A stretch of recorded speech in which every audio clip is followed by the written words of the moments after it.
Est-ce que vous croyez à l'enfer? C'est une vraie question, hein? Parce que, après la lecture qu'on vient d'entendre ce jour, je crois que ça ne fait pas partie du plan de Dieu. Il nous l'a redit dans l'Apocalypse. Tous ceux qui le désirent pourront avoir l'eau de la vie, la vraie. Et même, c'est gratuit. Aucune contrepartie exigée. Dans l'Évangile, c'est aussi ce qu'on a entendu. On a Jésus qui nous dit bien qu'il veut que nous soyons tous en lui, comme lui est dans le Père, à partager cet amour, à contempler sa gloire, tous ensemble. Oui, je crois que Dieu veut et donne à chacun la possibilité de pouvoir vraiment être avec lui dans le paradis. En tout cas, à tous ceux qui l'acceptent. Mais alors vous me direz, ça veut donc dire que d'une certaine façon, l'enfer n'existe pas. Eh bien, on ne peut pas dire ça. On ne peut pas non plus dire que l'enfer est vide. C'est une hérésie qui s'appelle l'apocatastase et qui ont empêché certains très grands théologiens d'être reconnus comme saints. Je pense notamment à Origène. Mais alors, comment comprendre l'enfer? Ce truc qu'on espère pour personne et qu'on redoute tous pour nous-mêmes. Eh bien, si je parle de l'enfer aujourd'hui, c'est parce que je crois que c'est une vraie possibilité que nous offrent les textes qu'on a entendus, mais plus que ça, parce que c'est une image qu'on associe à Notre-Dame de Fatima. Il y a eu le grand miracle, mais il y a aussi eu les apparitions. Et dans les apparitions, on sait que les trois petits bergers, ils ont vu l'enfer. Des âmes tourmentées pour l'éternité, à se faire dévorer par des bêtes extraordinaires dans le feu brûlant de l'enfer. Alors, qu'en penser? Surtout que Fatima, c'est pas rien quand même. Dans toute l'histoire de l'humanité, c'est sûrement le miracle qui a eu le plus de témoins. Vu qu'il a été prédit, on raconte qu'ils étaient entre 50 et 70 000 présents à avoir vu cette fameuse danse du soleil qu'encore un siècle après, on est incapable d'expliquer.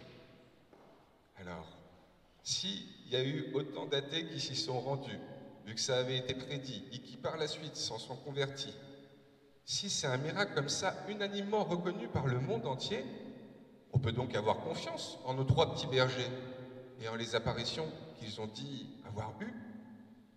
Alors, c'est donc clair, l'enfer existe, l'affaire est bouclée. Mais alors, je vais être un peu taquin, chers amis, mais si on pense comme ça veut donc dire que le plan de Dieu a échoué. Lui, il ne veut qu'une chose, c'est même pour ça qu'il s'est incarné, pour tous nous sauver. Nous tous, le corps entier. J'imagine pas que Dieu puisse ressusciter avec un orteil en moins ou son nez. Non, c'est vraiment le corps tout entier. Nous tous, avec lui, en lui, au paradis. Vraiment pas facile à aborder cette question de l'enfer.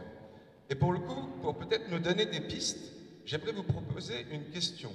Comment est-ce qu'on pourrait se représenter, donner à voir les tourments, l'enfer que vivent les gens?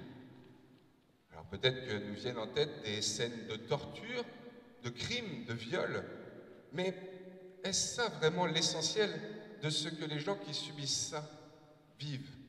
Est-ce que c'est ça qui est le plus dur, le plus éprouvant, ou pas plutôt tout simplement d'avoir conscience que ça s'est passé, ou que ça risque à nouveau se passer?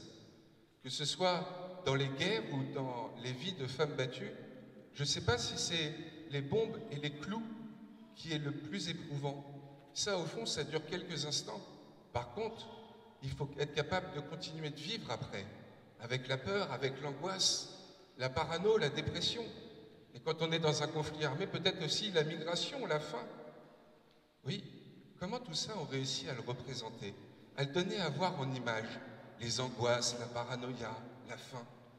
Pas évident de dire les tourments qui sont dans les têtes et dans les cœurs des gens. Par contre, on peut tous s'imaginer comment leur âme peut être dévorée, comme rongée, comme brûlée de l'intérieur. Et je crois qu'au fond, c'est ça qui a été donné de voir au petit berger ce jour-là. Avant tout, des représentations de ce que vivent certaines âmes, encore à leur époque et encore aujourd'hui, ce qu'elles subissent de dramatique. Mais donc tout ça, c'est pas tant une question de futur. A priori, ils n'en parlent nulle part dans les apparitions. C'est bien une question de présent. Et d'un présent dont clairement Dieu ne veut pas. Je crois qu'en fait, l'enfer, c'est presque une double réalité. Une actualité horrible et tragique qu'ont à vivre encore trop de nos contemporains dans leur quotidien. Et en même temps aussi, un concept pour l'avenir qu'on doit presque dogmatiquement tenir. On a tous été créés à son image, éminemment libres. L'un ou l'une d'entre nous pourrait un jour refuser Dieu. Donc oui, il faut tenir cette possibilité de l'enfer pour après. Mais allons jusqu'au bout de la logique. C'est que je ne suis pas sûr que ce soit les petits diablotins, leurs foufours chez les flammes qui nous attendent. L'enfer, c'est juste être coupé de Dieu, coupé de celui qui donne la vie, l'amour. Ben, c'est juste que c'est fini pour toujours. Il n'y a peut-être pas forcément d'histoire de tourment, c'est peut-être juste le néant. Oui, je crois que l'enfer, c'est ces deux versants à la fois. Mais peut-être avant de penser à celui de l'au-delà, réalisons déjà celui que subissent certains encore aujourd'hui et qui n'ont cessé de vivre dans notre histoire, dans le passé. Et je crois que l'histoire du martyr d'Étienne qu'on a entendu en est une magnifique illustration. Imaginons-nous au tout début de l'Église. On est des tout jeunes chrétiens, on a entendu la bonne nouvelle des apôtres, leur témoignage d'avoir vu Jésus ressuscité.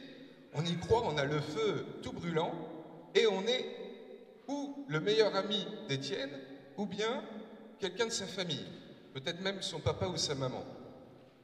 Et on le voit qui meurt. Le premier martyr de l'histoire. Alors il a une magnifique mort. Dans sa mort, on sent que c'est un vrai saint. Il demande à Dieu de ne pas retenir les fautes de ceux qui sont en train de le tuer. Mais bon, il finit quand même lapidé, hein. J'imagine l'image que c'est. Mais bon, voilà, on a envie de rester dans notre confiance et notre espérance chrétienne. On vit notre deuil. Et petit à petit, on apprend que celui qui a autorisé ça, celui qui continue de persécuter des chrétiens au quotidien, il s'est converti à la foi.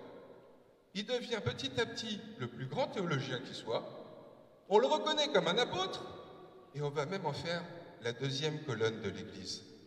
Mais vous imaginez l'angoisse pour le père, la mère ou le meilleur ami d'Étienne, celui qui a permis de le tuer, lui qui était éminemment dans la foi à cause de sa foi. Eh bien, pour le coup, il devient un peu le chef sur terre, le représentant de cette foi. Mais j'imagine les ténèbres, l'enfer que c'est d'avoir à vivre ça. Et pourtant, Dieu nous le dit, même une aussi horrible tragédie ne nous empêchera jamais de retrouver la paix en Jésus-Christ. C'est fou, notre histoire. Mais oui, je crois qu'en fait, premièrement, l'enfer, c'est pas tant question de ce qui nous attend après la mort, mais bien déjà aujourd'hui. Ce que trop de nos contemporains continuent de subir dans leur quotidien. Mais au fond, que ce soit une question d'au-delà ou d'ici-bas, je crois que Dieu, dans tous les cas, n'a jamais voulu et ne veut jamais ça. Il a toujours tout fait pour nous sauver. Et c'est pour ça d'ailleurs que depuis 2000 ans, il ne cesse d'envoyer sa maman pour qu'elle puisse nous rappeler comment au mieux nous en préserver. Et à Notre-Dame de Fatima, comment est-ce qu'elle nous l'a dit? Par deux axes. La conversion de tous et son cœur immaculé. La conversion de tous, parce que l'enjeu, c'est pas juste moi, ma petite conversion, c'est bien celle du corps tout entier. Et comment l'obtenir? Comment prendre soin des uns des autres pour éviter l'enfer? Eh bien, tout simplement en nous tournant vers lui, en tournant nos cœurs. C'est ça que veut dire conversion. Mais d'ailleurs, j'ai fourché, c'est pas vers lui, c'est vers son cœur immaculé à elle. Le cœur, c'est l'image de l'amour. Immaculé, ça veut dire pur, sans tache. Tourner nos cœurs vers l'amour pur. Je crois que c'est ça, ce à quoi elle nous invite. Ni plus, ni moins. Et donc, quand on parle de se consacrer au cœur immaculé de la Vierge Marie, ce qu'a fait Jean-Paul II il y a déjà quelques décennies pour la Russie, et ce que le pape François nous a invités à tous refaire de par le monde entier il y a 2 mois au début de la guerre, pour l'Ukraine, la Russie, mais même notre terre entière, c'est pas un truc fumeux, c'est pas juste une prière à réciter. Au contraire, c'est chercher à vivre dans notre quotidien de l'amour le plus pur, le plus vrai.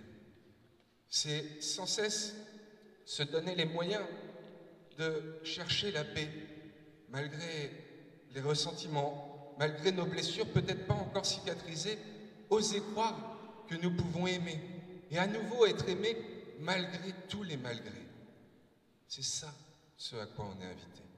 Alors bien sûr, l'enfer il existe, mais c'est peut-être pas tant une réalité qui demain attendra certains d'entre nous, c'est surtout, je crois, une actualité pour encore trop de nos contemporains dans leur quotidien, à cause des guerres, des maladies, des crimes, des accidents de la vie, et surtout des tourments innombrables que dans leur âme cela produit. Et bien peut-être, comme nous y invite la Vierge Marie, Notre-Dame de Fatima, essayons donc tous de nous préserver de l'horreur de l'enfer. Et pour cela, osons changer nos cœurs. Ne restons pas dans nos angoisses, nos colères, nos désirs de vengeance ou nos ressentiments, mais juste aimons. Aidons-nous à aimer. Parce que ce soit dans l'au-delà ou déjà ici-bas, il n'y a bien que l'amour qui peut nous préserver de devenir des âmes tourmentées.